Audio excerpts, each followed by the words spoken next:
नमस्कार। आज हम बात करेंगे सार्कोमा पर। मेरा नाम है doctor Ajit Kumar, senior oncologist Rewa में। आज हम बात करेंगे सार्कोमा पर। सार्कोमा एक प्रमुख कैंसर होता है। मतलब मैंने बताया था कि जो 3 मुख्य प्रकार के कैंसर होते हैं: कार्सिनोमा, सार्कोमा और लिम्फोमा, ल्यूकेमिया। सार्कोमा वो कैंसर्स कहलाते हैं जिनकी उत्पत्ति बोन्स, मसल और कार्टिलेज इत्यादि से होता है। सार्कोमा जैसे मसल से उत्पन्न होता है तो जनरली सॉफ्ट टिश्यू सार्कोमास होते हैं। जो बोन्स से उत्पन्न होते हैं उनको ऑस्टियो सार्कोमा कहते हैं। ऑस्टियो मीन्स बोन और सार्कोमा जो मस्कुलर सेल्स से जुड़ा होता है, इसलिए सार्कोमा बोलते हैं। ये कहीं से भी ये सार्कोमा भी शरीर के किसी भी हिस्से में हो सकता है। शरीर के किसी भी अंग से इसकी उत्पत्ति होती है, क्योंकि मसल्स तो सभी जगह है। शरीर के अंदर भी है, शरीर के बाहरी सतह पर भी है और आंतरिक सतह पर भी है। तो सार्कोमा कहीं भी उत्पन्न हो सकता है।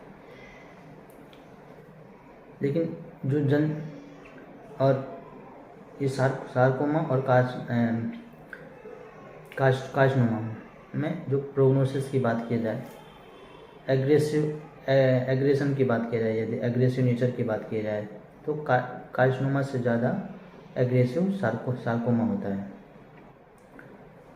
ये कुछ ही महीनों में बहुत तेज़ी से फैल जाता है। इसमें मेटास्टेसिस होने की भी प्रवृत्ति कार्सिनोमा से ज़्यादा होता है। यह जल्दी लंग्स, लीवर इत्यादि में या बोन्स इत्यादि में फैल जाता है। तो इस पर डायग्नोसिस भी, जैसे कार्सिनोमा का डायग्नोसिस करते हैं, जैसे कार्सिनोमा को डायग्नोज किया जाता है, उसी प्रकार सार्कोमा को भी डायग्नोज किया जाता है। एक क्लिनिकल डायग्नोसिस होता है, इमेजिंग के थ्रू डायग्नोसिस होता है, और जो कंफर्मेटरी डायग्नोसिस होता है वो बायोप्सी के माध्यम से होता है।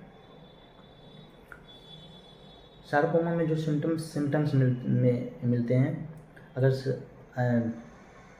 ऊपरी सतह पर होगा तो वो गांठ के रूप में होगा। आंतरिक सतह में होगा तो जैसे छोटा रहेगा तो समझ में नहीं आता है, सिम्टम्स इतने जल्दी नहीं मिलते हैं। लेकिन जब उसकी साइज बढ़ता है तो जिस एरिया से उत्पन्न होता है उस एरिया में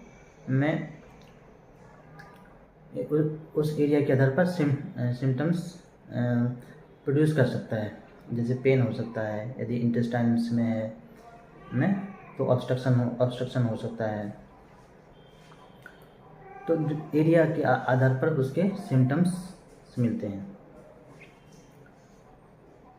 तो सार्कोमा क्या हो गया? जो मसल्स, बोन्स और कार्टिलेज से उत्पन्न होने वाले कैंसर को सार्कोमा कहते हैं। तो ये हो गई सार्कोमा की परिभाषा।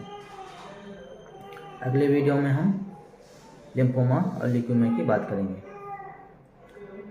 यदि यह जानकारी आपको बहुत इन्फॉर्मेटिव लगे तो इसको शेयर करिए, और इसी प्रकार नए जानकारी प्राप्त करने के लिए हमारे चैनल को सब्सक्राइब करें। धन्यवाद।